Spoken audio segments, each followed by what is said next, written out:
All throughout history, power has time and again corrupted souls over thousands of years. But we'd have to ask, why? First, let's understand the term itself.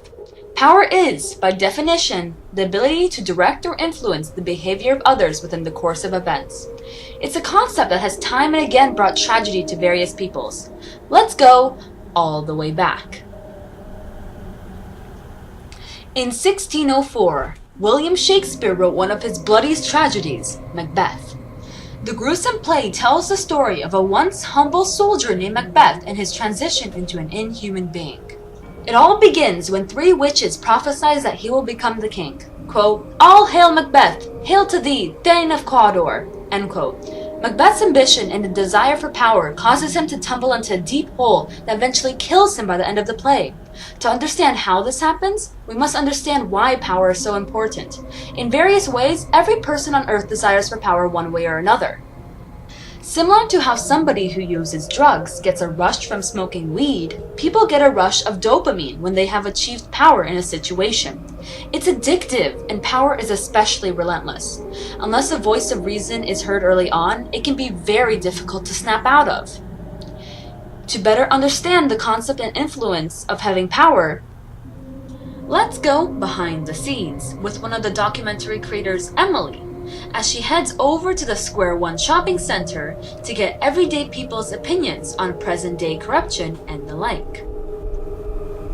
If you had to choose having power over a right state of mind, what would you choose? So I would definitely pick the right state of mind. The reason is if you have the power but you don't have the right state of mind, like God knows what are you going to do with the power. Right? Yeah. So and then how would people look at you after using that power in the wrong direction? So state of mind definitely. Who do you believe has been warped by carrying power today? Well, it's kind of, I would say it would be a cliche to say this, but Yeah.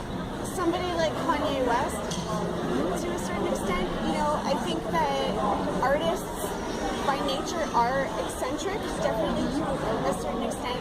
Yes.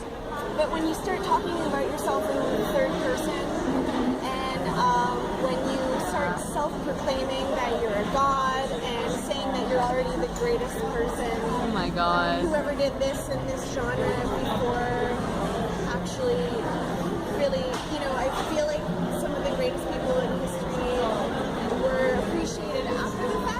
It's really hard to self-proclaim in the moment. Yeah. That's a sign of megalomania. I think it's a sign of somebody who's a little bit delusional. The effects that power have on your brain are severe.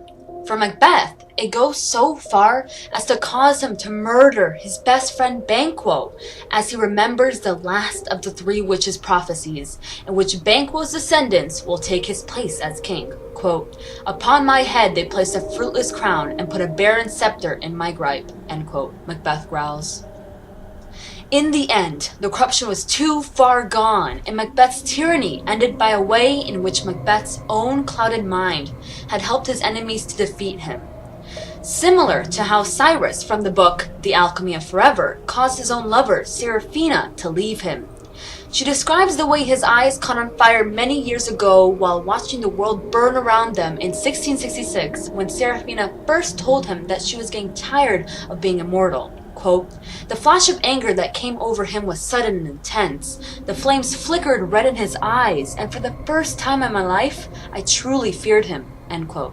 In many ways, both Macbeth and Cyrus are two sides of the same coin, in which they were both given a great opportunity, aka becoming king for Macbeth and living immortally for Cyrus, and became so reeled in that they stopped thinking rationally and into the realm of the insane and inhuman. But Macbeth isn't the only well-known figure to have become a victim to the dark side of their own mind.